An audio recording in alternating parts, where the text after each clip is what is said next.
Hi, everyone. I hope that your week was well. I hope that you got outside and enjoyed a little bit of this weather. I know it's kind of a crazy time, but for those of you who are having to follow the stay at home, you're not an essential worker, I really hope that this time has been not just a dread, but maybe perhaps you've learned a new talent, a new skill, took up a hobby, got to know the people you lived with a little bit better. I hope most of all that you took this time to develop your relationship with your Heavenly Father. Maybe asked Him where you should be in this time in your life, and when we go back to our normal activities, what is it that He would like to do? What kind of changes needs to be made on the inside? It's so easy when we listen to the news, listen to the radio, read the paper. All we are hearing is all of the negative that's going on. And it's really easy to get caught up in that. You get anxious. I will be at peace, and then I read about different symptoms from this pandemic and things that's going on, and I find myself getting a little anxious inside, a little nervous about what tomorrow is going to hold. And then I have to remember to refocus. The title of my sermon is Keep Your Eyes on Him. When I was little, whenever I would get hurt, if my parents were close, the first thing I would do is I would look for their reaction. If they weren't panicked, then I knew I was going to be okay. But should I ever see panic in my mom's eyes or my father's eyes, then I would start to panic. My children, when they were little and they were learning how to walk, I wanted to make sure that they knew I was close by. But I didn't just scoop in every time they fell down. I didn't want them to see me panic and going, oh my gosh, you fell down, are you okay? I would simply look at them and say, uh-oh, let's try again. And they would look at me and they would get up and they would try again. And since God is our Heavenly Father, if we can keep our eyes on Him, that will give us peace for today, no matter what we're going through. Because I guarantee He's not panicking. He's not worried. He's not anxious. He's not upset. He knew about this way before it even happened. He knew what was going to be done through this pandemic. And He knew what it was going to be like when it was over. When I was growing up, I lived in Southern California, and we didn't have a lot of rain, but when we would have rain, you didn't have the lightning storms where I lived, and you certainly didn't have the loud claps of thunder. You would hear a low rumble off in the hills, and that was my idea of thunder. And then when I was a teenager, this Southern California girl moved to Missouri. And experiencing my first rainstorm, I was driving in my car and I actually thought, I didn't know what hit the windshield until I realized it was a raindrop, and it hit so hard and it kind of just like splattered across the windshield. And I thought, oh my goodness, is this the kind of rain they have here? And that night, laying in bed, I heard the loudest clap of thunder I'd ever heard in my entire life. The window shook, my heart raced, and the first thing I did is I called out to my father down the hallway and I said, Dad, are you okay? And I hear his calm voice saying, yeah, I'm fine. It's just thunder. And while that was something so unfamiliar to me, especially with that velocity and that loudness, I knew that if He was okay, I would be okay. It's if He would have started to panic, then of course I would have panicked. But it gave me confidence knowing that He said it's going to be okay. It's just a storm. That's what your Heavenly Father is saying to you today, is it's going to be okay. It's just a storm.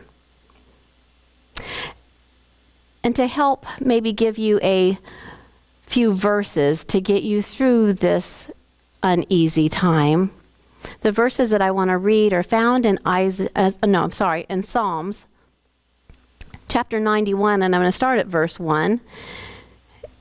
And it really is a great verse to read in an emergency. It's kind of a coincidence that it would be 911, 91:1. But I want to read a few of those verses to you. It says, "He who dwells in the secret place of the Most High shall abide under the shadow of the Almighty.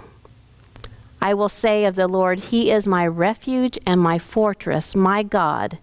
In Him will I trust."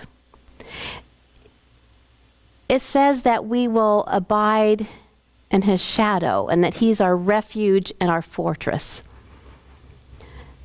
Not our finances, not our bank account, not our job. That's not our refuge. Our refuge is in Him. He is our refuge, and He is the one that will shelter us. When you've watched any kind of movie and people get stranded on an island, one of the first things that they do is they build some kind of shelter to protect them from the storms, from the rain, from the heat of the day, to protect them at night from predators. That's our instinct, is to find a shelter. Well, in the Bible, we read that God is our shelter.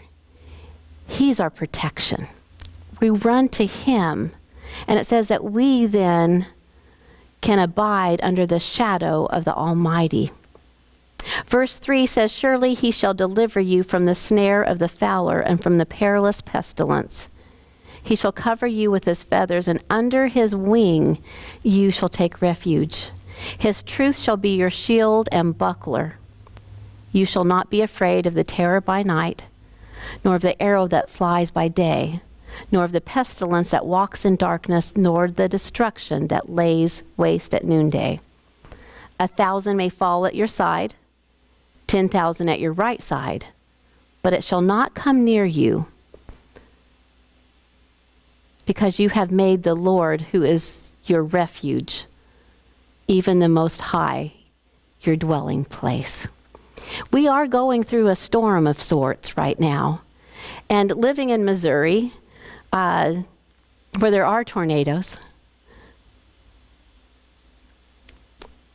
they tell you to take shelter, to take refuge, whether that's inside of your home, in a basement, in an underground shelter. They want you to take shelter.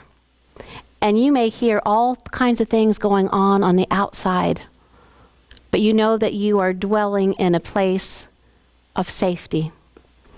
And when it's time to get out of that shelter, you don't know what it's going to look like. The landscape has changed, but you know that you were protected. That's how it is in this pandemic, sort of. It kind of is like a whirlwind going around outside of us.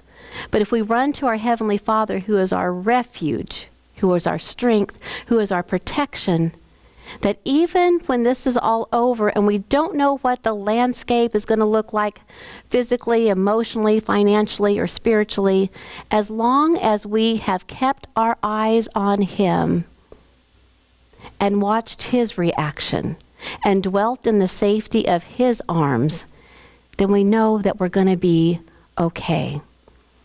He is my strength. He is my protection. He is my refuge. I just have to keep my eyes on my Heavenly Father. I hope this week that you will remember when the enemy tries to upset you, when you try to worry, when confusion and sadness might try to set in, pay attention to what you're looking at. And if you look at your Heavenly Father and keep your eyes on Him, then all will be well.